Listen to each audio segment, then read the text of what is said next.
तो कल जो वीडियो था उसमें हमने क्या किया, प्रकाश और प्रकाश की प्रकृति के बारे में पढ़ लिया था। अब इस वीडियो में हम आज प्रकाश से संबंधित एक घटना है और अपने चैप्टर का नाम भी यही है, प्रकाश परावर्तन और अपवर्तन। तो इस वीडियो में हम पढ़ने वाले हैं प्रकाश का परावर्तन, रिफ्लेक्शन ऑफ लाइट, जो प्रकाश की एक घटना है। तो क्या होता है परावर्तन, सुनिए। परावर्तन की घटना में क्या होता है वो देखिए। देखो कोई भी दर्पण है, जैसे मेरा हाथ है, ये दर्पण है, मिरर है। तो मिरर बनाते कैसे हैं कि साधारण कांच होता है जो अपने घरों में जिसके आर पार दिखता है, उसके एक साइड हम किसी पदार्थ का क्या कर देते हैं, लेप कर देते हैं। तो पीछे लेप हो गया, आगे जो पृष्ठ है वो दर्पण बन गया जिसमें अपन खुद को देखते हैं, रोज निखारते हैं खुद को, वो दर्पण, ठीक है।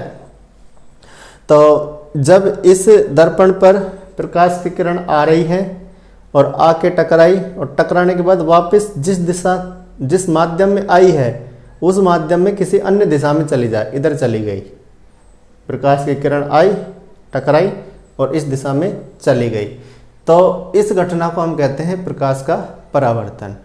कि जब प्रकाश किसी माध्यम में चलता है, किसी परावर्तक पृष्ठ जैसे दर्पण आदि पर आपतित होता है, तो टकराने के बाद वह उसी माध्यम में पुनः लौट जाता है। इस घटना को हम प्रकाश का परावर्तन कहते हैं। अब प्रकाश का परावर्तन में जो घटना होती है उससे संबंधित कौन कौन सी परिभाषाएं हैं वो हम देखेंगे, और साथ के साथ परावर्तन के नियम भी हम इसमें देखने वाले हैं।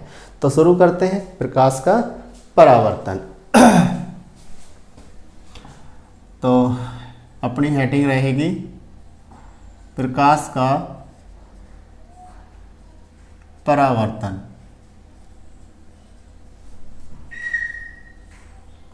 यानी रिफ्लेक्शन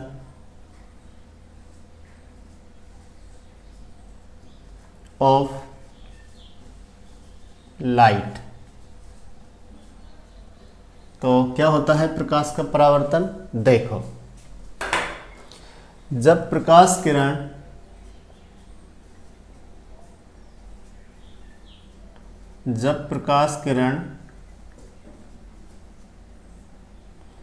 किसी माध्यम में चलकर, जब प्रकाश किरण किसी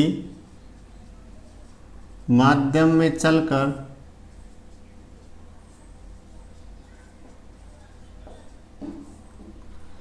परावर्तक पृष्ठ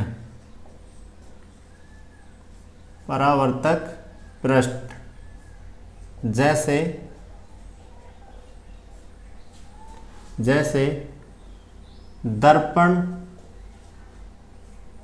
या चमकीला पृष्ठ, दर्पण या चमकीला पृष्ठ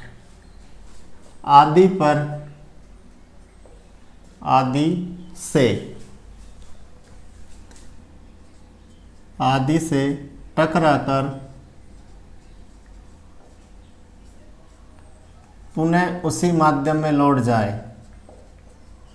पुनः उसी माध्यम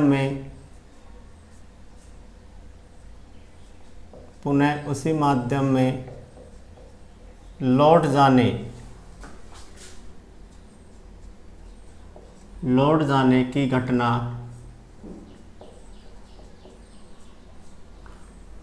उसी माध्यम में लौट जाने की घटना प्रकाश का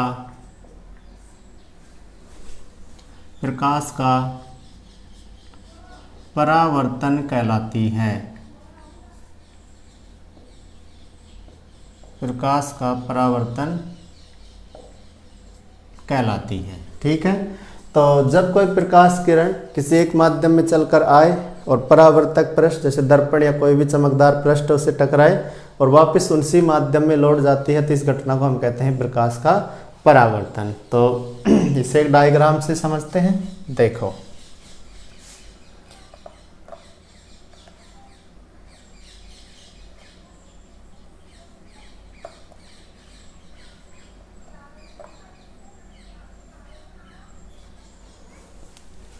ये एक साधारण कांच है। क्या है? साधारण कांच। तो हमने क्या किया, इसके पीछे के भाग पर हमने लेप कर दिया। तो ये हमने क्या कर दिया, इस पर लेप, तो लेप कर दिया। अब ये बन गया दर्पण या परावर्तक पृष्ठ। क्या बन गए, परावर्तक पृष्ठ।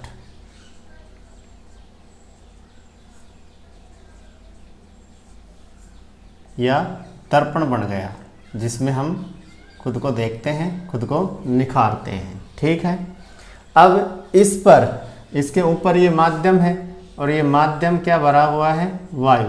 देखो प्रकाश जो है निर्वात में भी चल सकता है। निर्वात का मतलब जहाँ माध्यम नहीं हो, ठोस द्रव गैस कुछ भी नहीं हो, वहाँ पे भी चल सकता है। प्रकाश भी निर्वात में चलता है, लेकिन अपने चारों ओर वायु है तो हम यहाँ माध्यम ले लेते हैं वायु। अब क्या होगा, अब इस माध्यम में कोई प्रकाश की किरण है वो आ रही है, यानी वायु वाले माध्यम में कोई प्रकाश की किरण है वो दर्पण पर आ रही है, गिर रही है। तो ये दर्पण से टकराने के बाद क्या होगा, इसी माध्यम में पुनः लौट जाएगी। तो ये चिन्ह तो है आने का और ये चिन्ह है वापस जाने का। तो ये इसी माध्यम में वापस लौट जाती है। ठीक है। ये है प्रकाश के परावर्तन की घटना, यानी समतल दर्पण से परावर्तन। तो अब इनका नाम है, जो प्रकाश की किरण दर्पण की ओर आती है इसका नाम आपतित किरण, जो जाती है टकरा के परावर्तित किरण। यहाँ पर एक काल्पनिक रेखा होती है जो दर्पण के लंबवत होती है, उसको हम बोलते हैं अभिलंब। जहाँ पर ये तीनों मिलते हैं उसको बोलते हैं आपतन बिंदु। तो ऐसे कुछ परिभाषाएं हैं जिनको हम देखेंगे। तो मैं इनके नाम लिख देता हूँ। देखो, इसका नाम जो है, इसका नाम है आपतित किरण। क्या नाम है, आपतित किरण।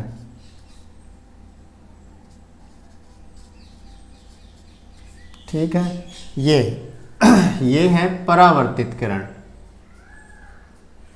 ये है परावर्तित किरण। और यहाँ पे हम क्या करते हैं, यहाँ पे एक दर्पण के किसी बिंदु पर हम क्या करते हैं, लंबवत काल्पनिक रेखा खींचते हैं। उस लंबवत काल्पनिक रेखा को हम बोलते हैं अभिलंब। क्या बोलते हैं इसको, अभिलंब। तो ये अभिलंब है, ये क्या है, अभिलंब। और इसे हम एन डैश से लिखते हैं। ठीक है। और ये जहाँ तीनों मिल रही हैं इसको हम बोलते हैं आपतन बिंदु। क्या बोलते हैं इसको, आपतन बिंदु, इंसिडेंट पॉइंट, आपतन बिंदु। ये है। अब सुनिए, अब दो बातें और हैं, एक होता है आपतन कोण और एक होता है परावर्तन कोण। तो दोनों को हम लास्ट में देखेंगे, डायग्राम में भी और परिभाषा में भी। इतने इनकी परिभाषा लिखते हैं। ठीक है। देखो, तो सबसे पहले हम परिभाषा लिखते हैं आपतित किरण की। तो नंबर 1, आपतित किरण।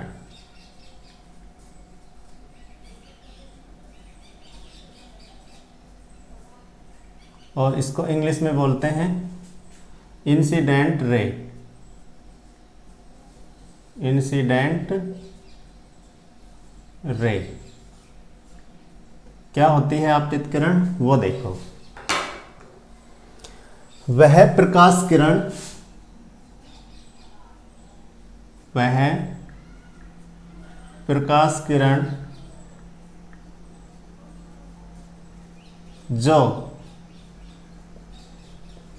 जो दर्पण की ओर आती है, दर्पण या परावर्तक पृष्ठ, दर्पण या परावर्तक पृष्ठ की ओर आती है,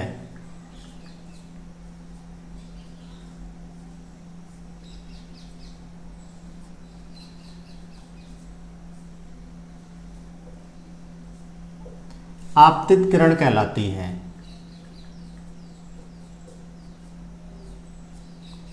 आपतित किरण कहलाती है। ठीक है। तो यहाँ पर ये जो प्रकाश किरण है वो दर्पण की ओर आ रही है, तो ये है आपतित किरण। ठीक है, इसी प्रकार से बन जाएगी परावर्तित किरण कि दर्पण से टकराने के बाद जो प्रकाश किरण किसी दिशा में जाती है वो है परावर्तित प्रकाश किरण, परावर्तित किरण। दूसरा हम लिखेंगे परावर्तित किरण।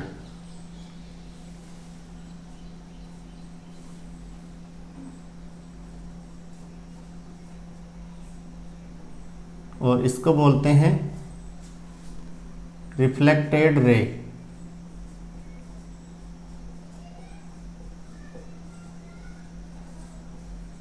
देखो क्या बनती है, दर्पण से परावर्तन के बाद, दर्पण से परावर्तन के बाद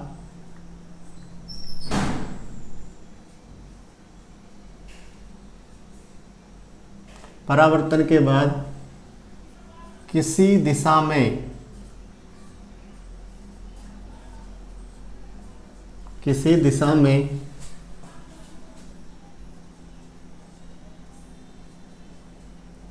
जाने वाली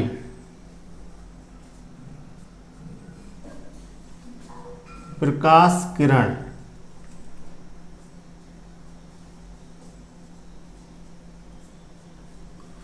परावर्तित किरण कहलाती है।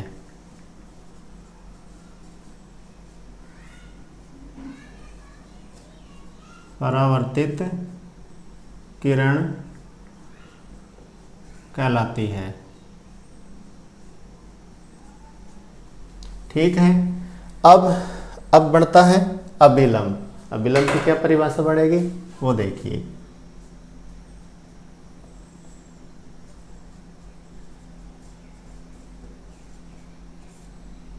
अभिलंब को नॉर्मल बोलते हैं। देखिए, समतल दर्पण या परावर्तक पृष्ठ, कोई भी दर्पण परावर्तक पृष्ठ के प्रत्येक बिंदु, परावर्तक पृष्ठ के प्रत्येक बिंदु जिस पर दर्पण के लंबवत एक काल्पनिक अक्ष खींची जा सके, तो उस काल्पनिक अक्ष को हम कहते हैं अभिलंब। तो क्या लिखेंगे इसमें लिखेंगे परावर्तक पृष्ठ के, परावर्तक पृष्ठ या दर्पण के, परावर्तक पृष्ठ या दर्पण के किसी बिंदु पर, किसी बिंदु पर खींची गई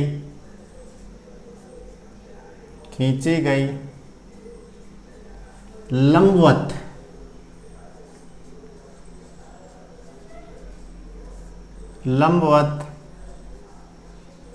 काल्पनिक रेखा, लंबवत काल्पनिक रेखा अभिलंब कहलाती है।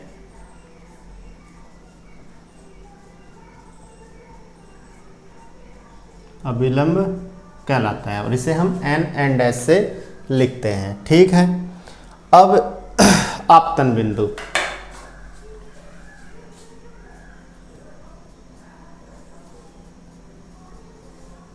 आपतन बिंदु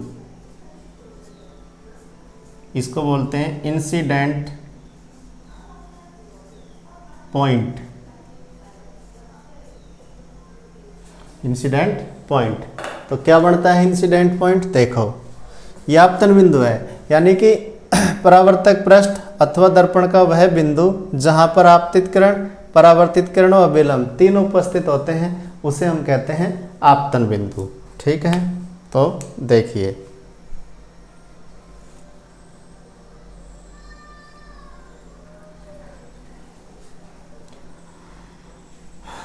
परावर्तक पृष्ठ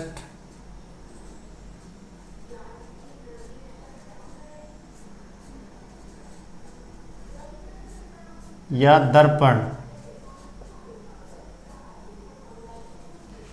दर्पण का वह बिंदु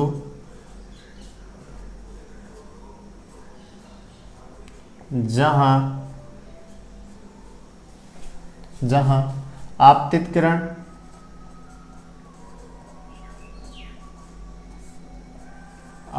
किरण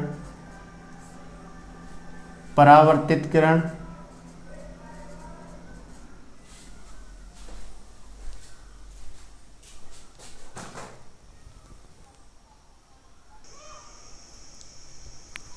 तो देखिए आपतन बिंदु,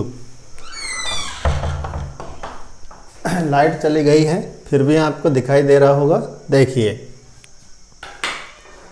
कि परावर्तक पृष्ठ या दर्पण का वह बिंदु जहां आपतित किरण परावर्तित किरण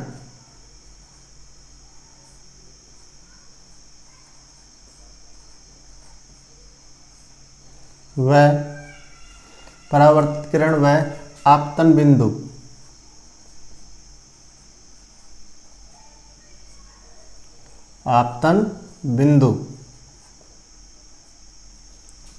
तीनों एक ही जगह हो, एक ही जगह हो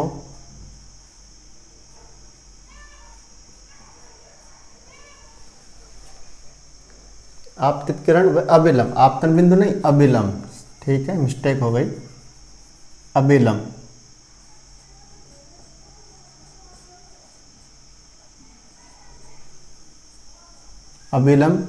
एक ही जगह हो आपतन बिंदु कहलाता है। आपतन बिंदु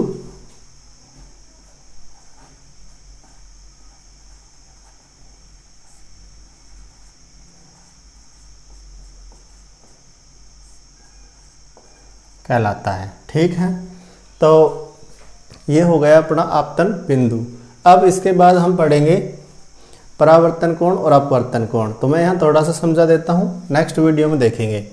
तो आपतित किरण द्वारा अभिलंब के साथ जो कोण बनाया जाएगा, यानी ये कोण, ये कहलाएगा आपतित कोण, आपतन कोण I। और परावर्तित किरण द्वारा अभिलंब के साथ जो कोण बनाएगा उसे कहते हैं परावर्तन कोण R, ठीक है। तो इसकी चर्चा और परावर्तन के नियमों की चर्चा हम अगले वीडियो में करेंगे, ठीक है। धन्यवाद।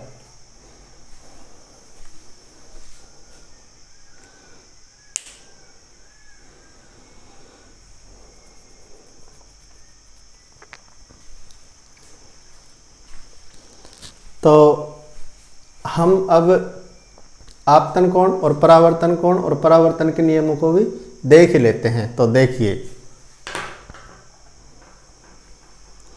नेक्स्ट है वो है आपतन कोण।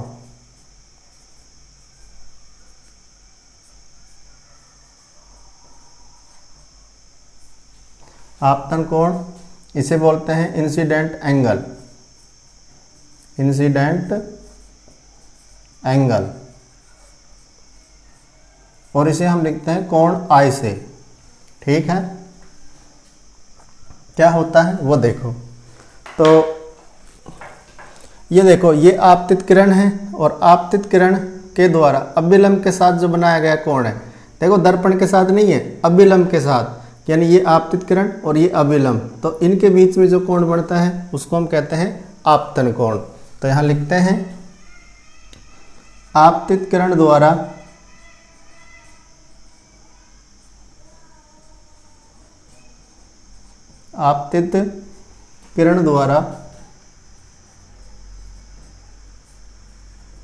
अभिलंब के साथ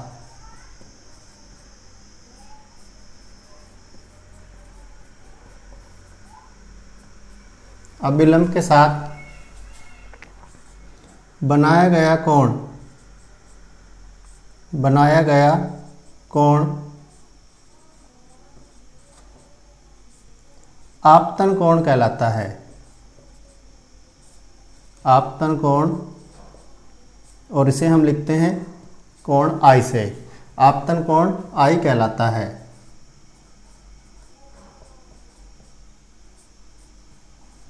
ठीक है, ये हो गया आपतन कोण। ठीक इसी प्रकार से बनेगा परावर्तन कोण।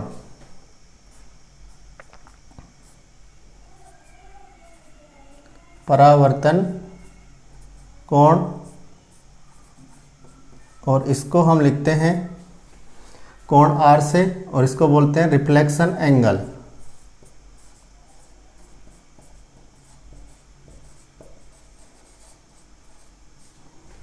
और कोण R,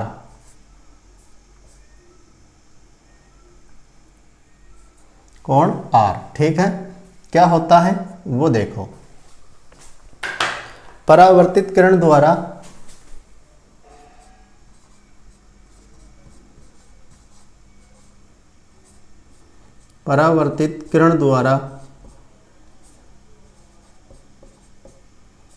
अभिलंब के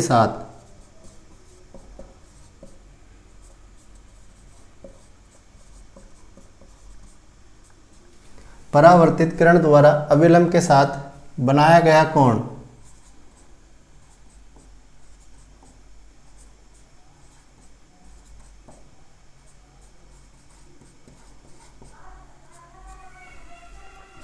परावर्तन कोण कहलाता है।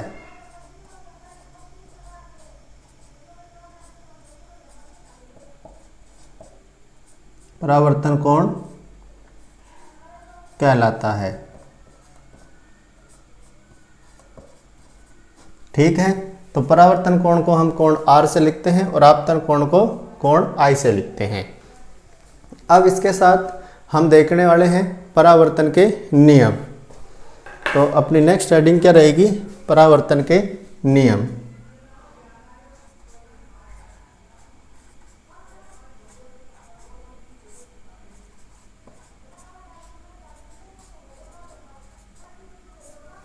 परावर्तन के नियम, लॉ ऑफ रिफ्लेक्शन।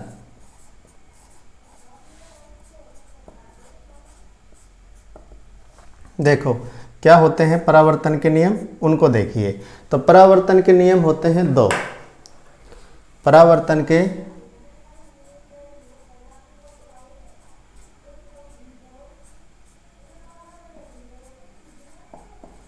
दो नियम होते हैं।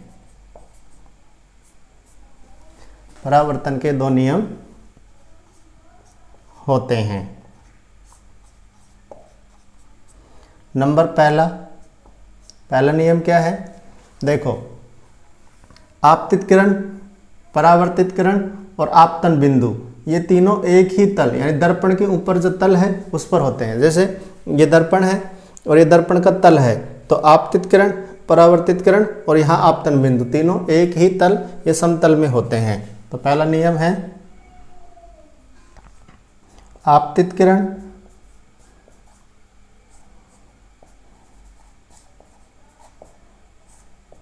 परावर्तित किरण,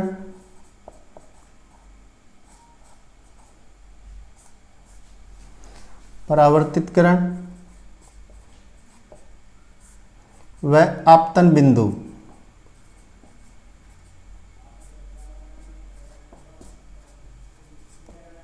आपतन बिंदु तीनों एक ही समतल में होते हैं। तीनों कहाँ होते हैं? एक ही समतल में या एक ही तल में होते हैं। तो ठीक है कि ये समतल दर्पण है, ये इसका तल है, तो इसके ऊपर आपतित किरण ये आ रही है, ये परावर्तित किरण जा रही है और यहाँ पर आपतन बिंदु तीनों एक ही समतल में होते हैं। और दूसरा नियम, परावर्तन का दूसरा नियम क्या है कि आपतन कोण। अब आपतन कोण क्या होता है वो हमने अभी देखा है। आपतन कोण यानी कोण I तथा परावर्तन कोण यानी कोण R, दोनों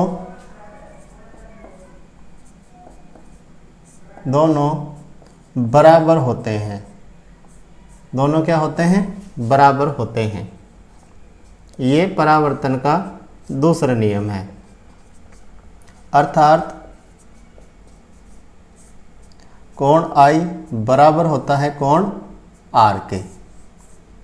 ये याद रखना है, एक दोनों नियम काफ़ी बार पूछे जाते हैं।